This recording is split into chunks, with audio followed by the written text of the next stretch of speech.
an uprising that can lead to revolution. And then in a fraction of time, the whole system collapses. It must be a fragile system if it were broken by just a few minutes. Yes, it is indeed.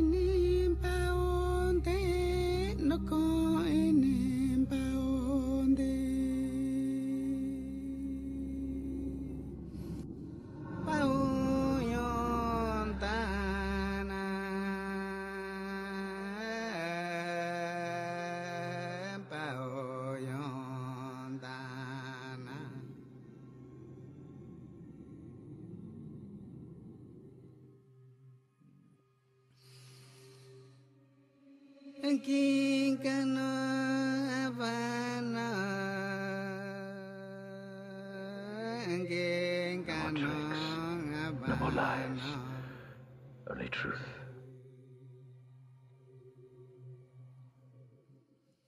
Basically, it's a high-efficiency filter and heat exchange system. Perspiration passes through the first layer and is gathered in the second, where salt is separated. Breathing and walking provide the pumping action.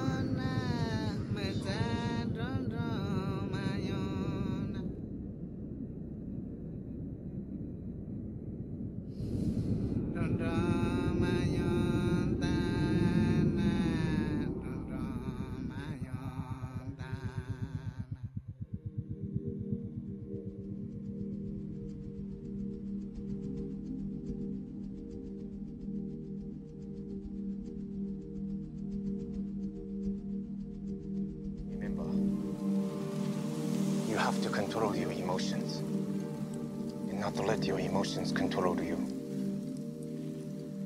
Hey.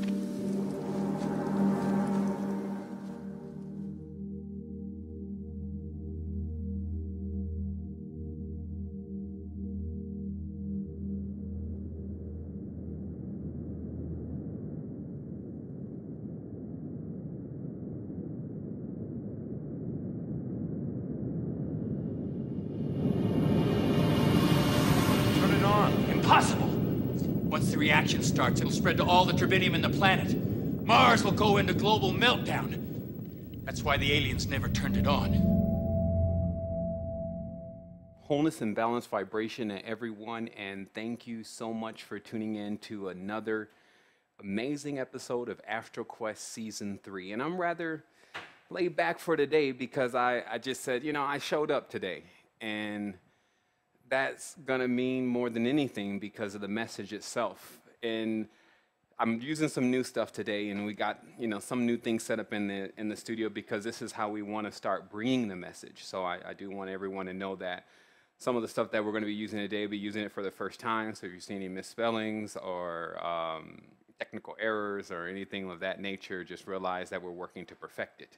But I have a feeling that nobody on the line could care less. They're here to get the information in whatever shape or form that they can get it, and especially if it rings truth with the synchronistic life that they're experiencing. So that is exactly what we are bringing and have been bringing for the last, I believe it's now 4 years. I know it's been a lifetime for me, but personally, this has been an amazing adventure. And we started off, you know, just with a book, and that's of course the Code of the Matrix, which you can find on the internet. It's absolutely free. And here we are, like I said, 4 or 5 years later, 13,000 active members strong. And not only that, but having millions of impressions over the internet and pictures and videos and excerpts and all these different things that give an individual more pieces to the real puzzle of actuality.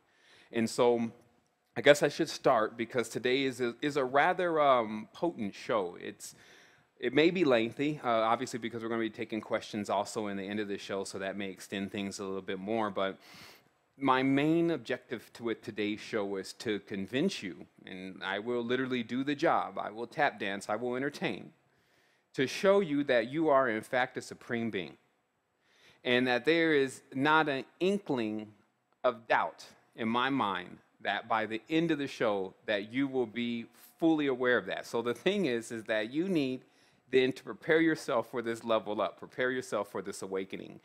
And, you know, all the time I talk about we should do something before the shows, and not saying we're going to do it now, but we should do something before the shows that allows you to be able to relax yourself and to get out of the more hominid primate state of mind of judgment and wasting energy on specific small things that don't really even matter. And in retrospect, you don't even have the time or space or energy to actually be changing. But instead to tap into a limitless zone that we just call perpetual energy. Okay, we call it wholeness. And then in wholeness, there is only really one maxim, and that is all is self. So whatever you encounter is yet another part of you. And so today I'm going to explain to some supreme beings how your allotment, what's in your will, if you may, is an inheritance of everything. Okay? So in your will, in your inheritance from your father, mother, biorhythm, whatever you want to call it, they left you everything. And what humanity and many other life forms have been spending their existences doing is figuring out what part of that everything they really want during that cycle. Because there's something interesting about everything, and that's it's everything. So it could be a little overwhelming. So individuals who may or may not have had issues with dealing with everything and controlling themselves with the energy of everything have gone into certain stages that are only designed based on the person's action. So inside of yourself, what I'm saying is a mechanism that when you start to get into a stage of when you need correction, so like if you start wobbling, then circumstances and things are going to take place that allow you to correct that wobble. And that's a part of what you're experiencing here on Earth. Is even in the most vivid way, meaning what you're seeing in front of you, what you're seeing outside, what you're seeing when you walk into the kitchen and the bathroom, is you'll see reflections of imperfections, just part of things.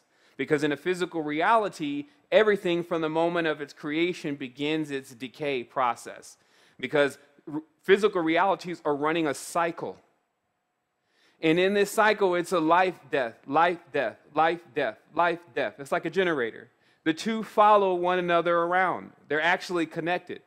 But because they believe that they're so diametrically opposed to one another, life and death, they fail to realize their connection. And so this is also manifested within our state of mind and our reality, and how we may think about life and that encourages us, and then for others, they think about death and that depresses them. But when you actually run them all together, what they become is the perpetual energy that is necessary to sustain your existence. So I did read a brief question that was on my Facebook, and someone said, oh, are we continuing chakras, or is this over? Is it over the chakras? It's all about chakras. There's never any point, even within the last, 100 episodes of all the stuff that we've been doing, that it hasn't really been about the chakras, because the chakras are the worlds. But to be very direct, that yes, we are once again going into the Muladhara chakra in every sense of the way to approach the Muladhara chakra. And because of that, because of that process being one of deprogramming, there is really no rush per se in actually getting an individual into the total realization of their power plant, like where their power, where your energy comes from. And today you will also see that that power and that energy is amplified based on how much you know about your past and your connection or your interconnectivity with your ancestral connections, your biorhythms, which are everything. Like I can't exalt you enough, if that's the right word, but I can't encourage you enough to basically get out of the top part of the spectrum. Oh, I come from Ireland, or I come from Adibulan, or I come from this place, and just seeing it only there, but go yet further. Challenge your mind constantly. Like when you think that you're at some plateau that you figured it out, ask the next question that is in a tense contrary to what you've just learned in order to get to your next stage, because that's what's really being shown here, that these supposedly opposing forces only produce an energy that gets us to our next stage. So there was only really one request then, is that in our infinites, that there continuously be more levels. So in your immortality, What has been created is something impossible. And I cannot tell you enough how it's impossible for something to come from nothing. But our sheer existence here shows us that we've not only accomplished the possible once, but have created some kind of holographic blueprint that allows us to continue to do it over and over again. So there will be no end of the animals, the humans, the ideas, the thoughts, the deities, the myths. There will be no end. Quite the contrary, that will only be collected and used as a humongous net that we cast over the abyss in order to track our path. Okay? So that we can make some sense out of nothing. Because that's what we would be doing in the abyss. So let's start there then. So let's go ahead and get to this screen here. What I'm going to show you is how we're going to begin to deliver the message. Okay? And personally, like I was going to do this a while ago, but I every time I tried to use one of these pens, you know, it would go haywire. And then so I gave it a shot the other day, and obviously it worked because it's here right now. But yeah, I gave it a shot the other day, and it just so happens that I was realizing as long as I just kind of go slow, like I'm drawing something, then it will conform to what I want it to do. So today, I'm going to have to slow it down. And that's what's going to make today's show so intricate, because I'm not just going to talk about the knowledge and the information. And I could say sometimes, go look at it on Google, pull it up on Google right now. And a lot of people do. They just go to their Google and they type it in. But because I'm still delivering the message, it's like by the time they get to Google and then maybe that messes with their connection, they decide to shut the page down, and they don't get to the knowledge that I was bringing forward. And for the individuals who've been following the message for years now, that's fine because they're in sync anyway, so they automatically catch all the information and even dissect it on a different level for themselves. But for the people who just tuned in and for the first time they're listening to what we're talking about, it can be overwhelming. And if you don't have the ability to descend your chakras, then you also don't have the ability to see that may be happening. And so I'll tell you today that our approach at bringing what you call enlightenment or illumination or emancipation and self-substantiation, and our whole approach at doing that has to constantly be honed, because each person is different. Each person actually has, as you'll see, a specific tone, a specific vibration, a specific light.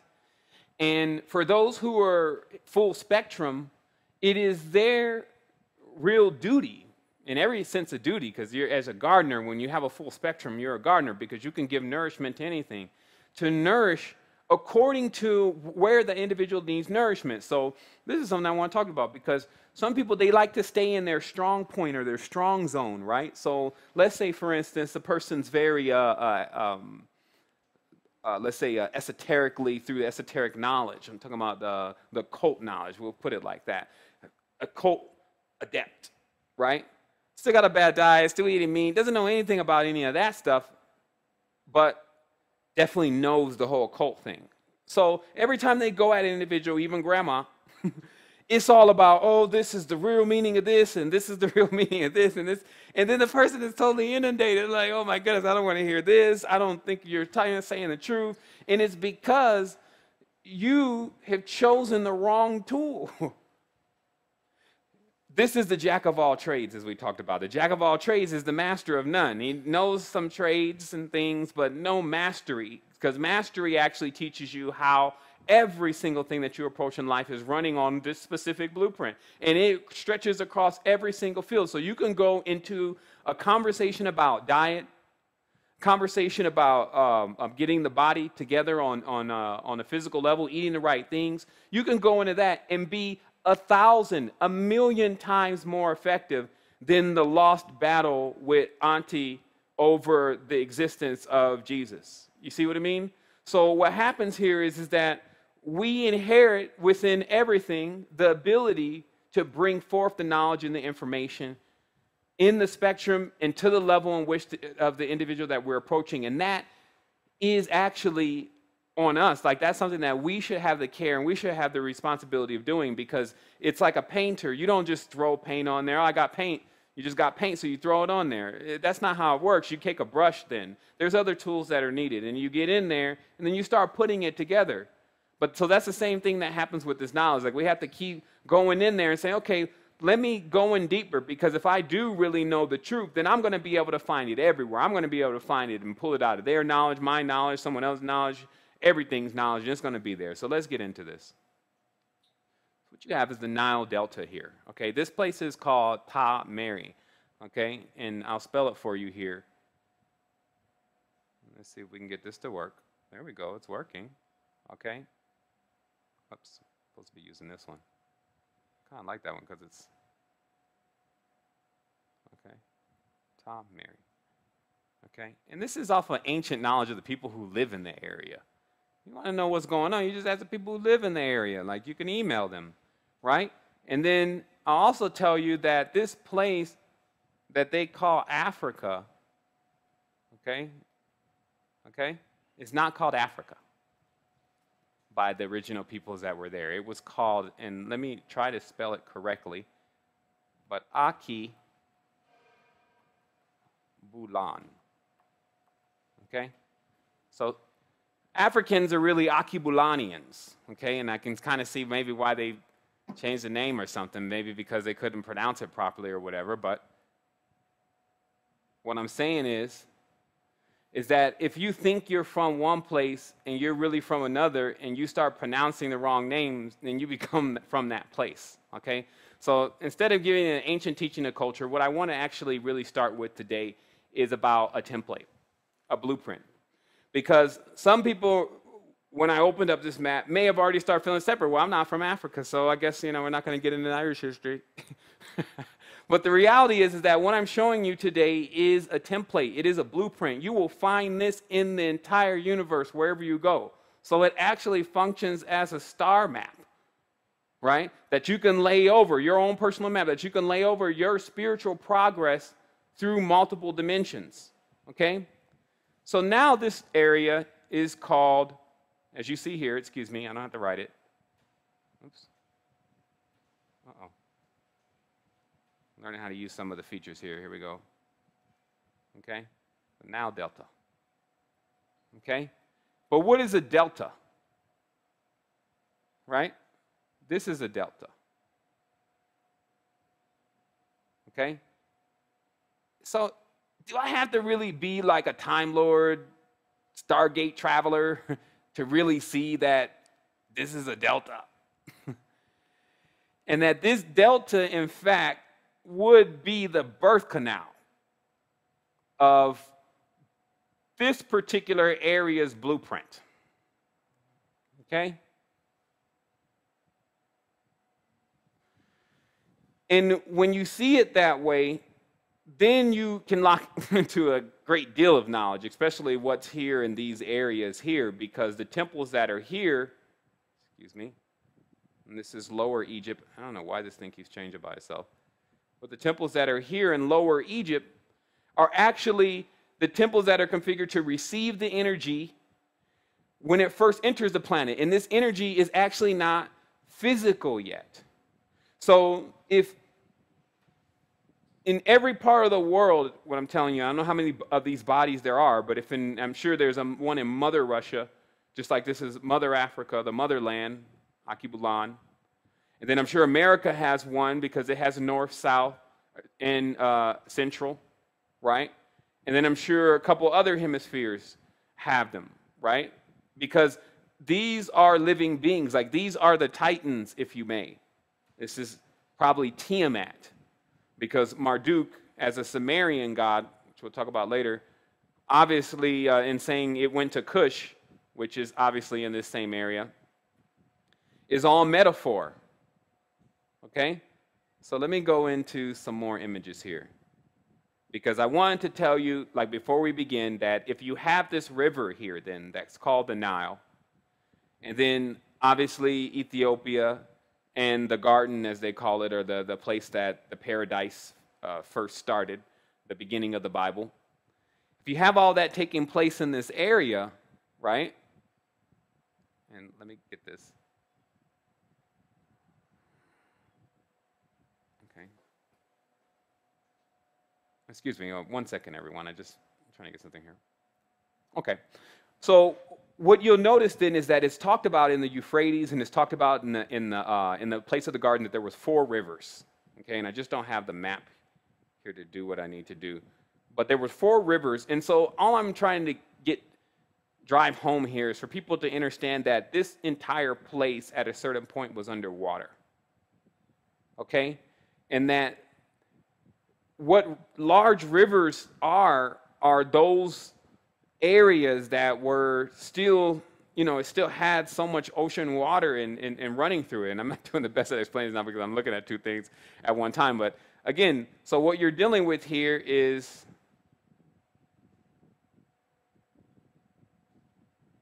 Mar. Okay?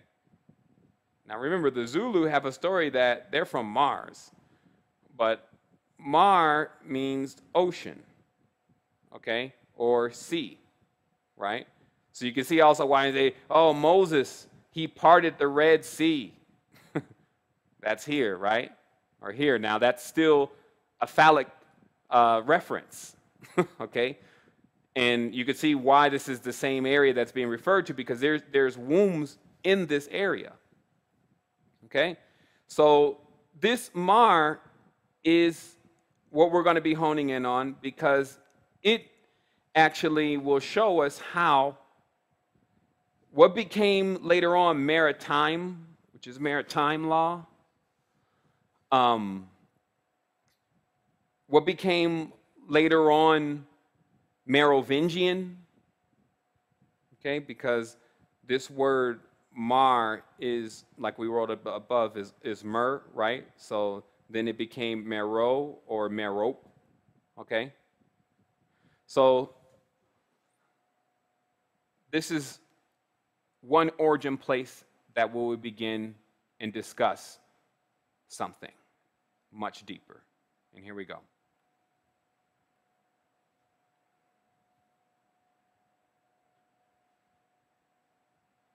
And again, today's show is going to be a little bit slowed down because I am using new stuff. And also we didn't really put things in a specific order, but it is based on the message.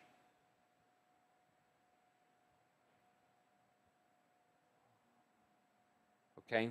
So what I want to show here first is I want to show this connection with what's actually in the ocean. Because there was once a time where, not too long ago, in what we call the Enlightenment era, all of the things that were rare and all the books that maybe had power and things that had worth, the king issued a decree throughout the land that if you bring those things to him, that he would pay you for them. Okay? And so this was the beginning of the Enlightenment era, because it caused a lot of things that no one had ever seen before to be put in front of their face, the same way that the internet is doing now. So here we have then the origins of the heart symbol, okay, which is Phi, right? Because Phi is this particular design right here. And let me, and obviously when I get a lot better at using this graphics, or even get a new pad, it would actually show up a lot better, but we'll go with it, right? So the Phi is here, right? The Phi racial. Right?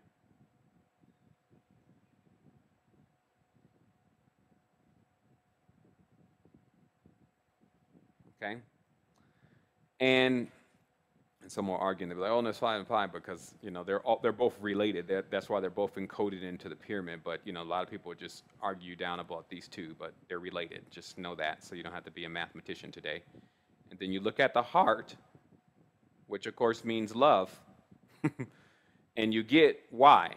Because when your heart is broke, this means that your loved one loved one is here, obviously, another loved one is here. When they come together, right, they create.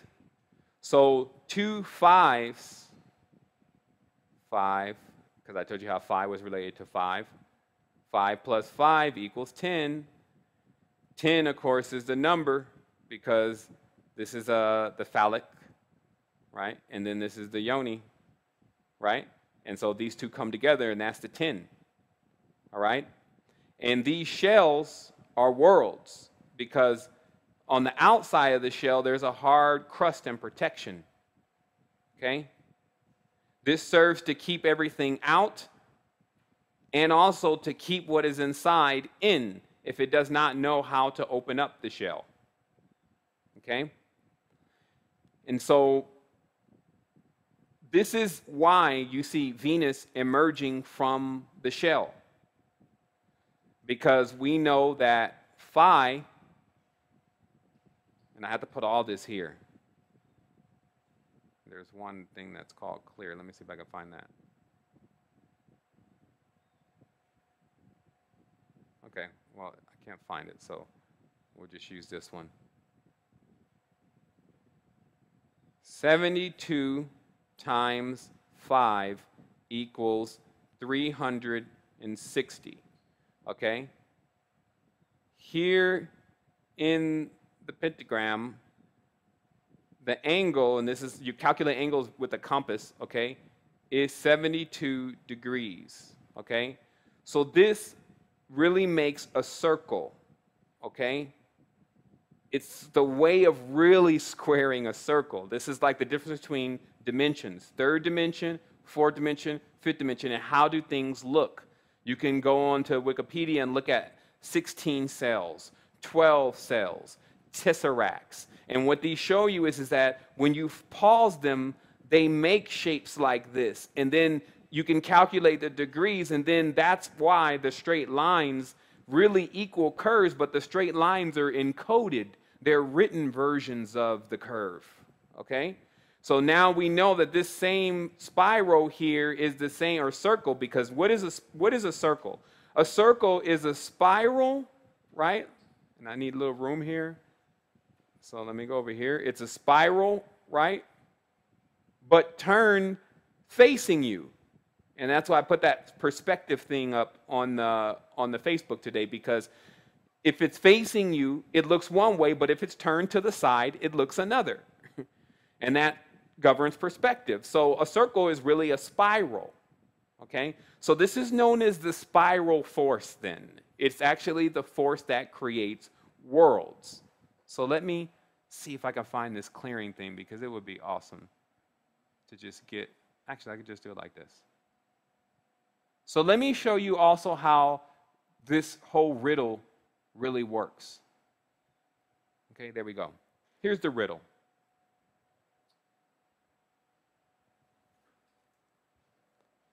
They call it casting. What's going on here? Definitely need to give me a new pad. Okay? Casting spells. This is a riddle. I'm going to show you how today there are so many riddles within what we think is evil and dark, and because that's where they hide it. They hide it behind some monster, the truth. It's the same thing. They said, oh, we put the cherubim around the garden to guard the garden so that no other human being could enter back into the garden lest they eat from the tree of life, right? So this means that if you ever were getting close to the tree of life, then there would be something awful and terrible and ugly and evil and crazy and killing and all this kind of stuff right before you get to it. And that would serve to protect it. Because if you couldn't get through that, then you can't get to it. So let me show you how it really is. Casting, what is a cast, right? Some people know a cast is a thing you put on your arm when your arm is broken, right? Right? Cast. Right? A cast also is, I think that may be cast with a, the cast has so many references, right? Because there's a cast as in the stars of a show, right? And then there's another cast system, right? Which is really the same thing, but a system that tells who's on the top and who's on the bottom, right?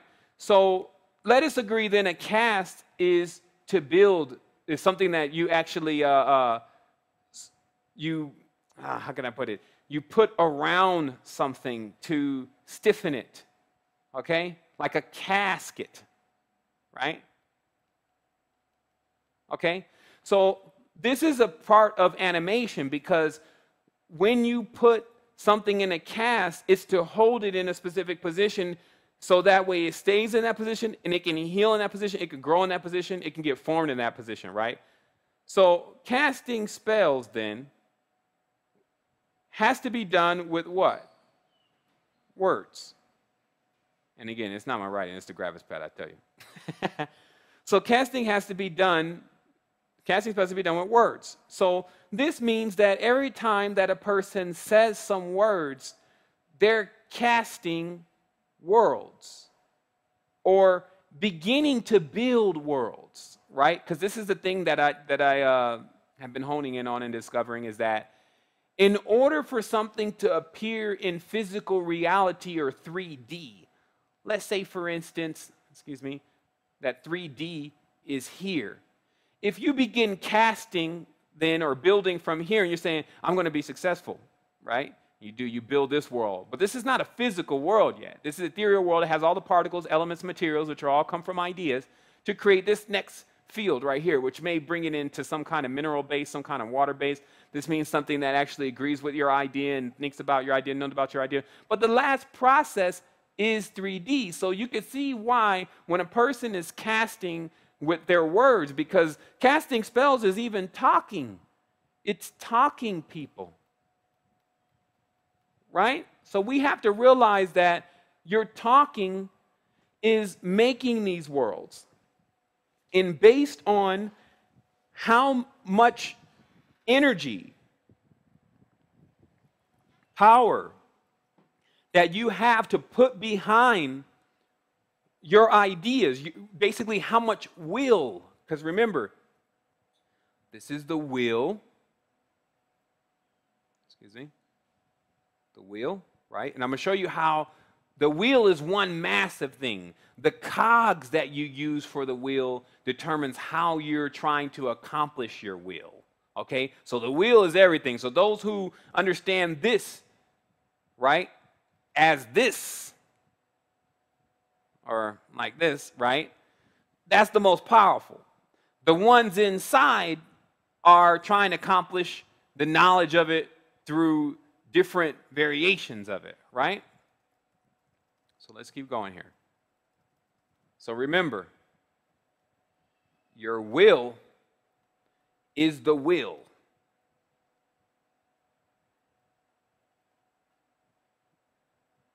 And like I said today, guys, everyone, if I do misspell something, it's only because all these words, they just mesh together for me in a different kind of way. But the wheel, okay, the wheel does what?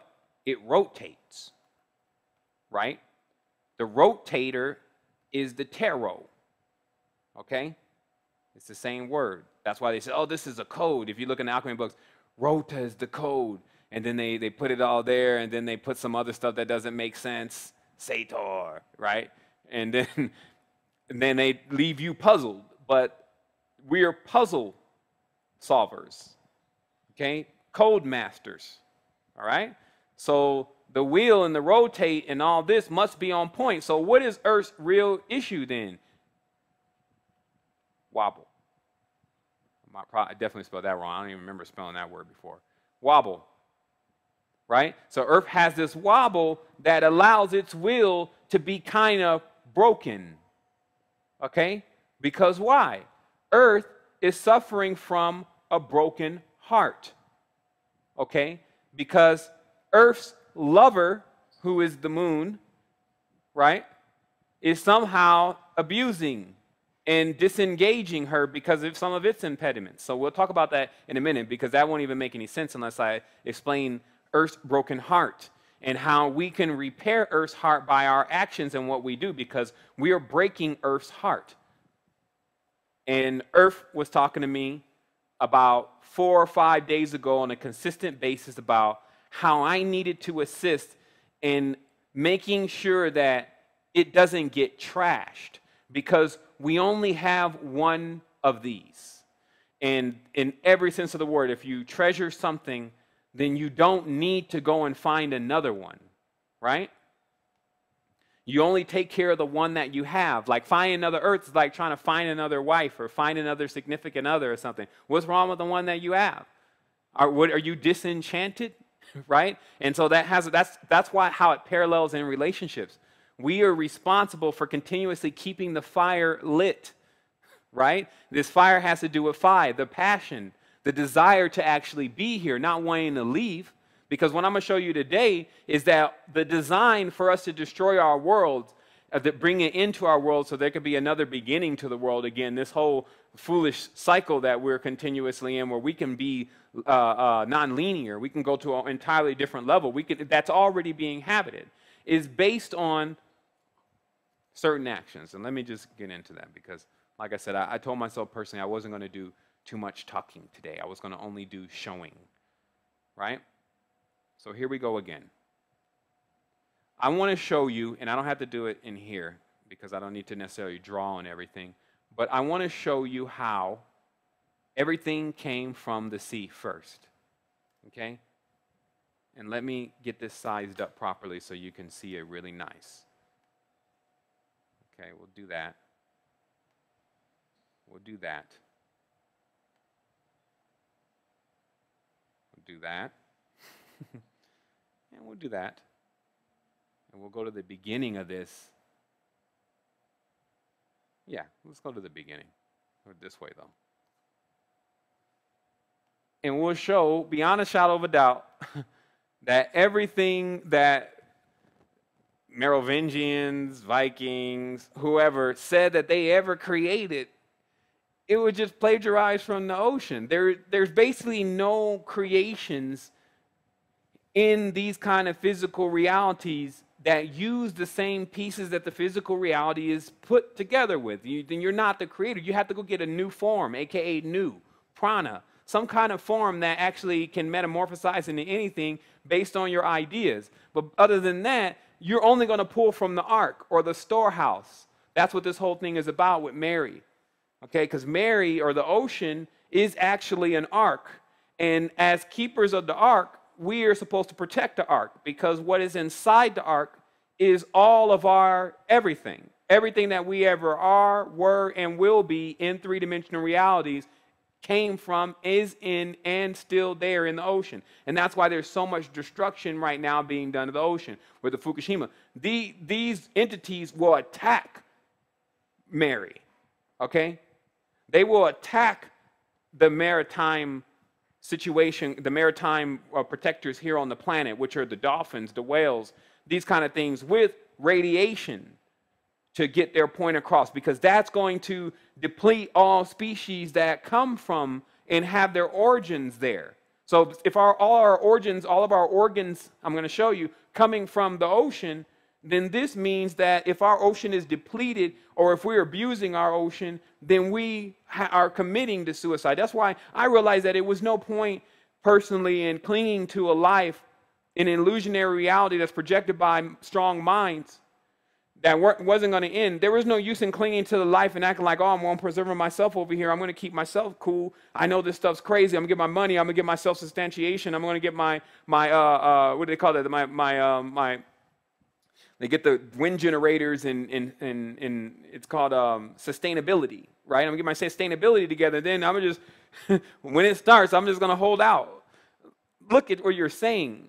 You would take your mind then through the memories, because this earth could go a whole nother way for a long time. It could get dark. You could get disease and all that, and humans will still be living. It's just about what conditions will we be living in. We don't have to wait to that point. But if we're actually sitting back here and not accessing our spiritual power to fix this situation and acting like we're caught in like this double bind, we're stuck in these religions and thinking, oh man, I can't do anything with real power. Power doesn't come from me. I don't have no ego. Ego's not mine. And then you're sitting there being played and your world is being destroyed. And it's not about just the physical world, because what's going on here takes place in the mind and it takes place on a spiritual level first. then this is the shadow. This is just a reflection of what is going on. So we see that image, extraterrestrial.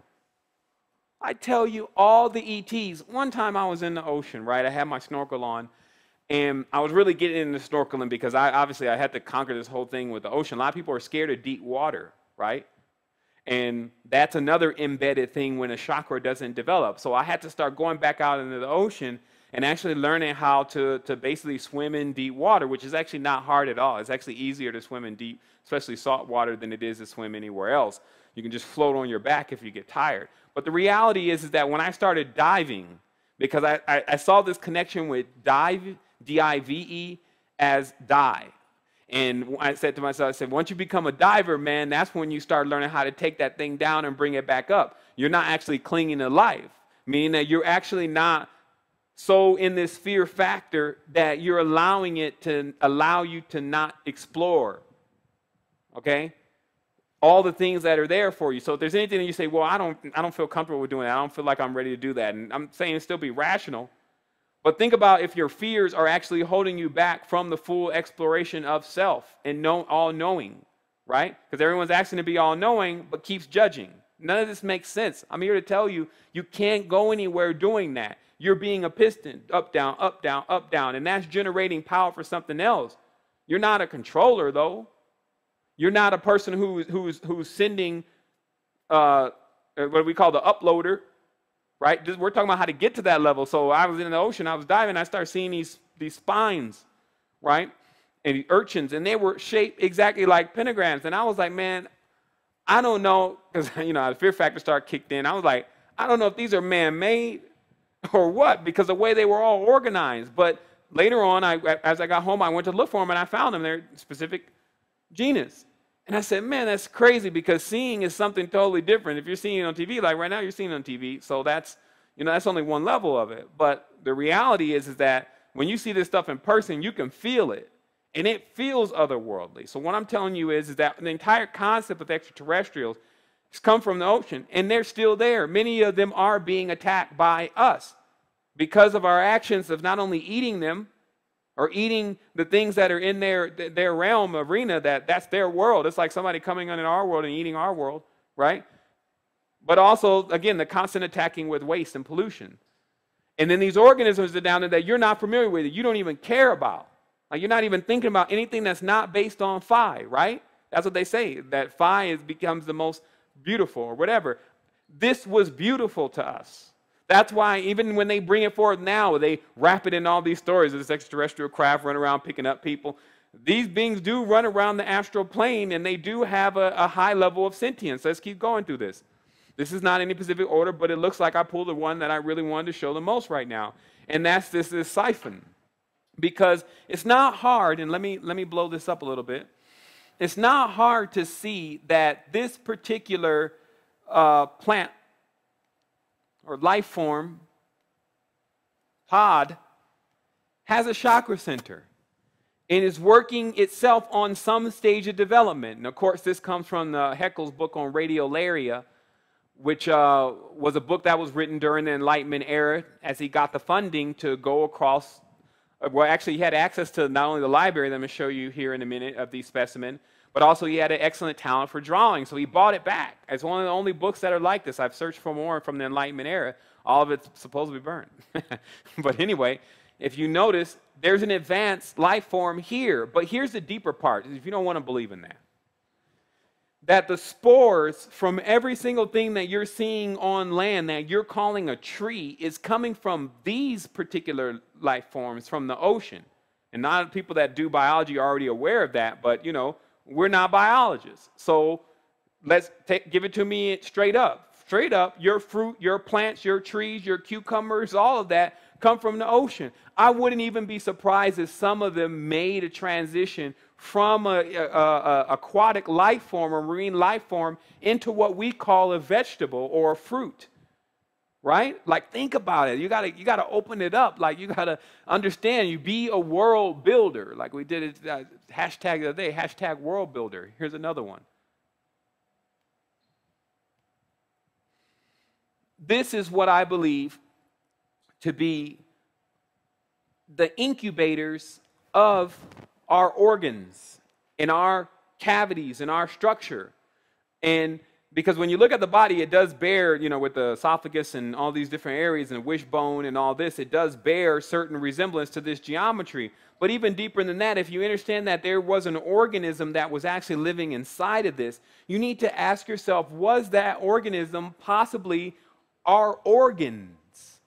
Okay? Meaning that I'm proving here, and a lot of people are going to have to go back on every single thing that they believe, especially those with these degrees of false fire, falsiforus, that they're going to have to go in and say, well, the origins of life are not only from the ocean, but our organs or our origins are also from the ocean, but something put them all together, proving that there is some kind of creator, meaning a being that says, well, let's start this experiment and let's put this organ here, and we're calling that a heart now. Let's put this one here, because each of these have a different purpose. They have a different frequency or different capacity. And let me show some other ones here. And it allows them to function on a specific, with a specific job, specific duty. Like, because remember, if you become Baal or the Lord, you're still responsible for handling all the waste. If you become the ultimate generator, you're still responsible for being the sun. Like, the universe is not allowing any being to get away with using any frequencies or powers in the realm of the impossible without actually tying into the entire holographics perspective on some way or another, whether they want to or not. So when we wake up to this, things start becoming really simple and we flow with massive levels of energy. But look here, I come to bring it to you. I bring it to you on a silver platter, meaning in at least a definition that you can actually look at it. Let's get that up on the large screen here. And you see that, once again, it doesn't take a rocket scientist to know that if we play some tones at this, if you just looked at a tuning fork, that this thing would get to reverberating, especially with this shell on it. Like, this thing would just make its own beat, its own tone, its own rhyme.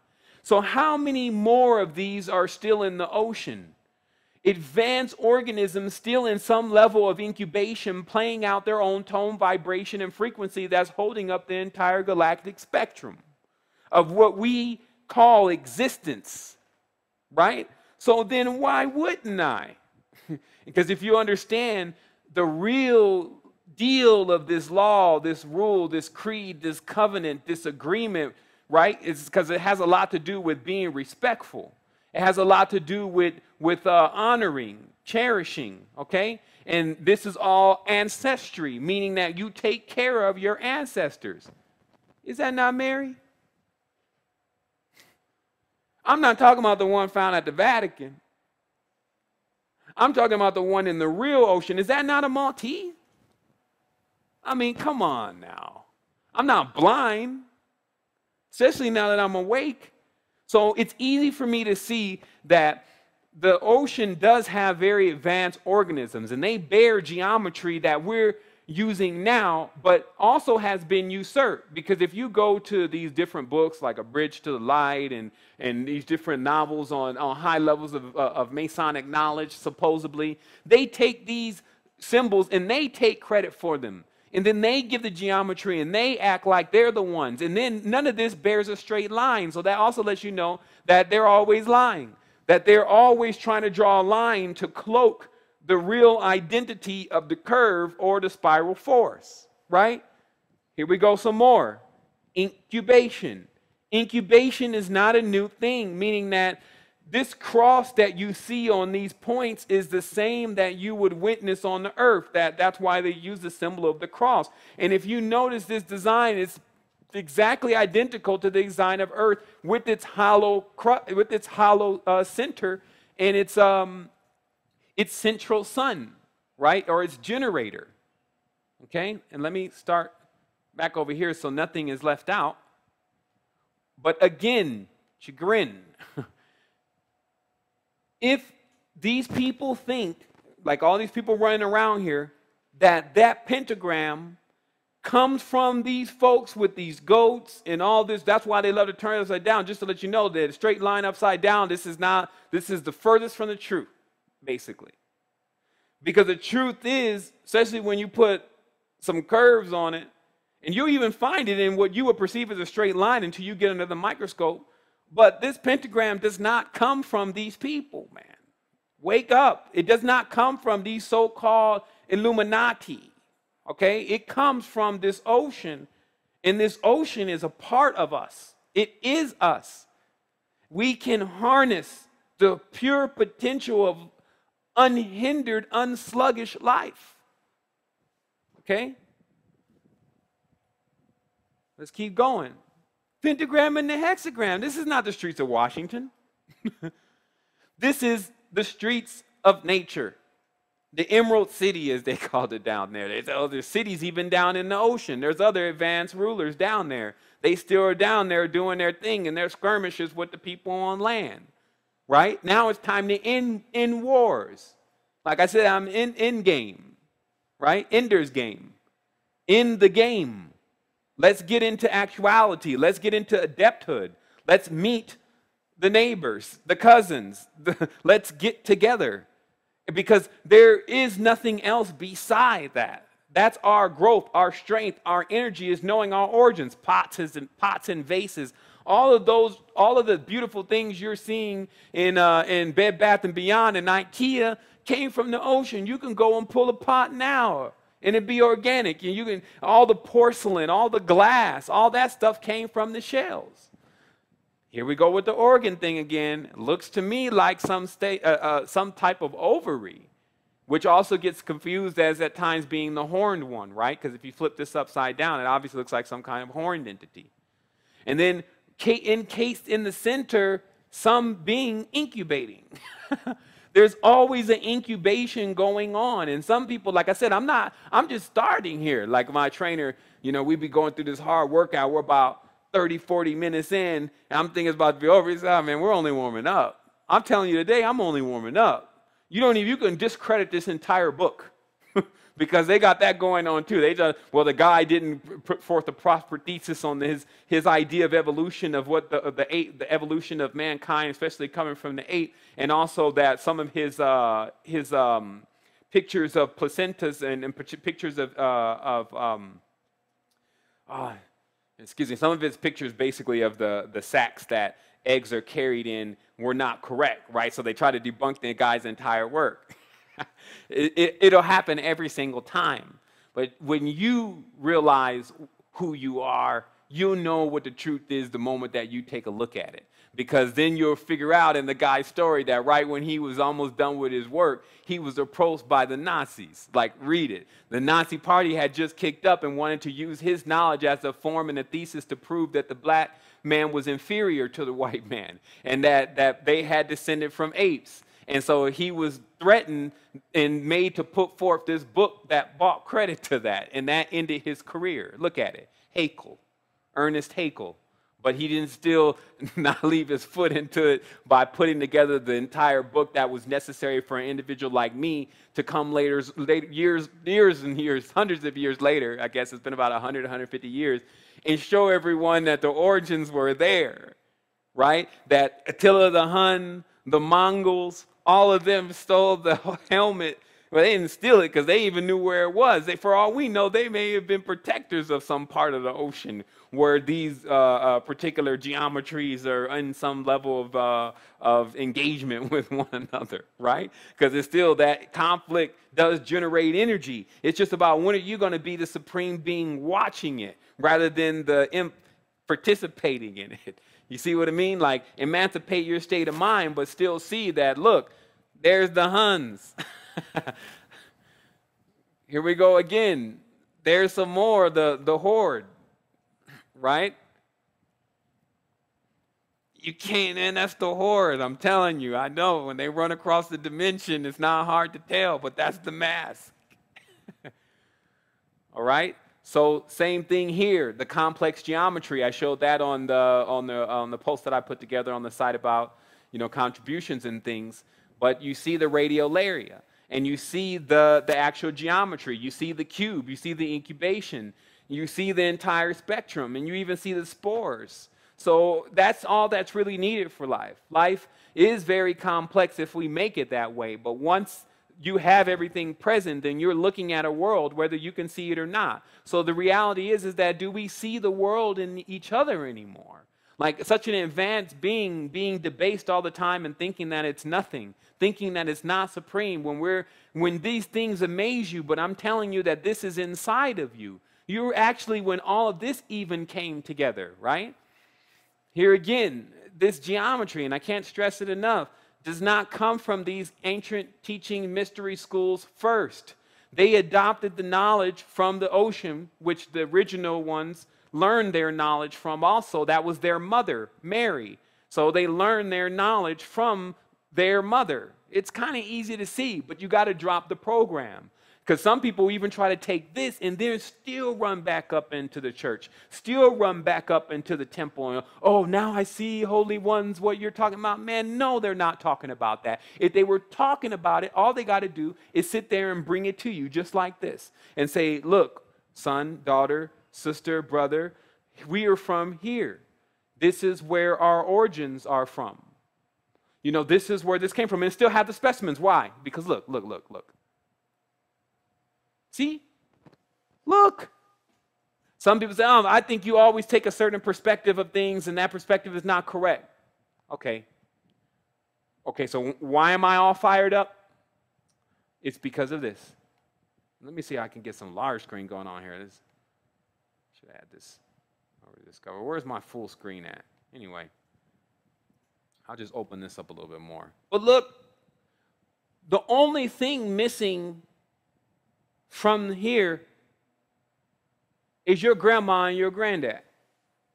Maybe some people on the line, their grandma and granddad is actually there, and they still didn't get the knowledge, right? I was talking about, and I tried to send this message across, and it didn't actually go through. I tried to send it across Facebook, but it basically said it's another metaphor about this selling your soul to the devil, okay? And let me show you.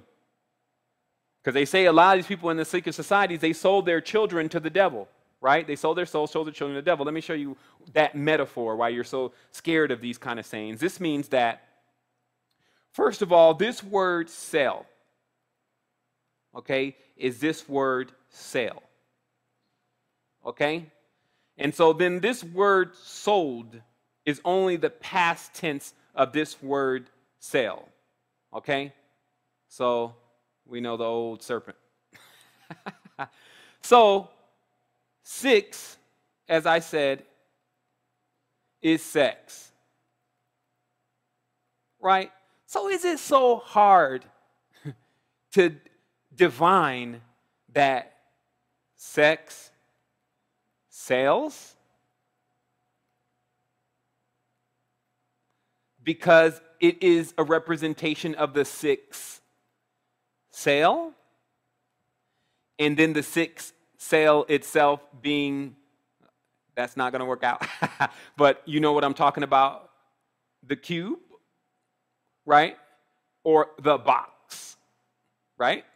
So let us now, and I have one more metaphor here. Okay, so yeah, so when they say they sold their souls to the, they sold their children to the devil, let us see what it is then. So any let's say Illuminati.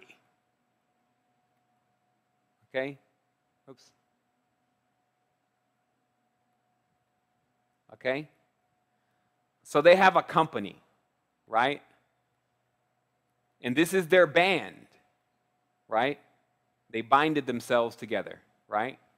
This company is also a corp, right?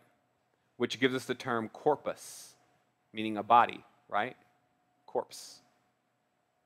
Okay? Corpse.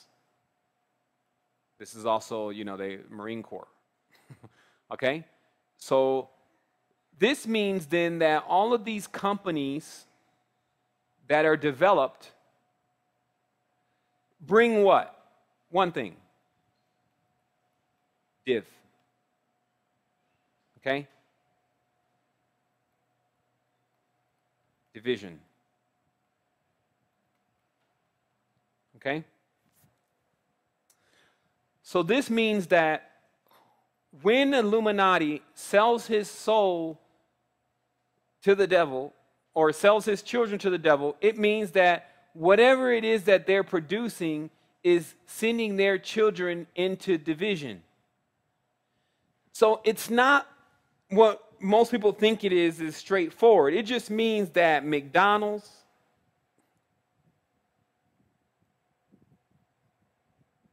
Zion, right? Y is the I,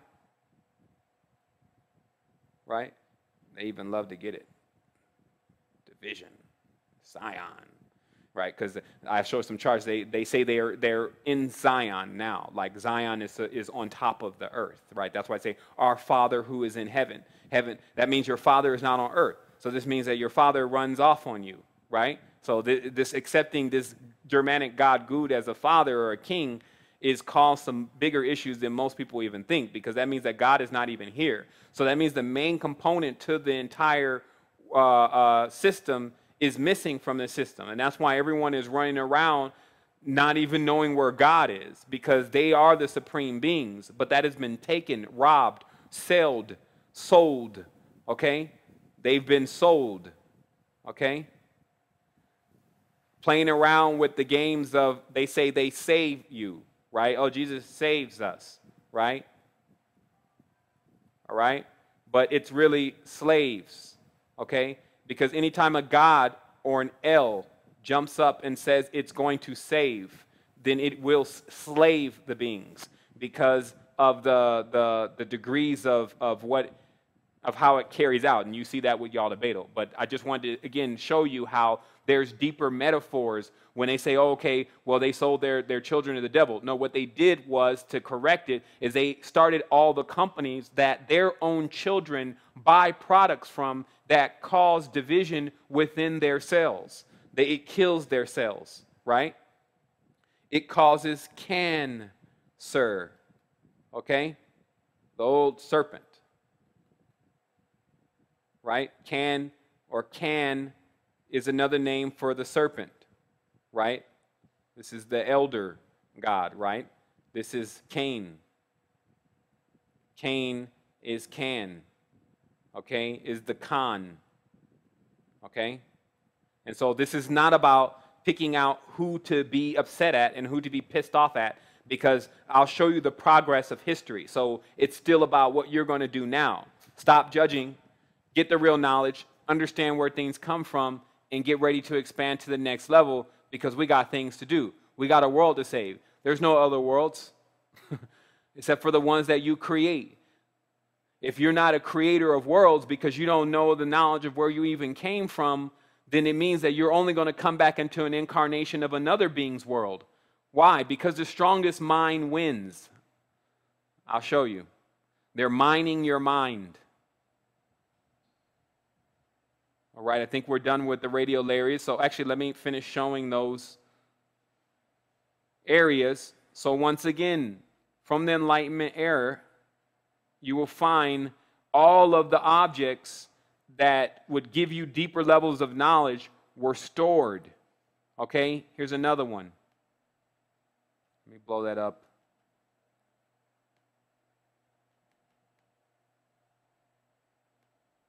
Oops.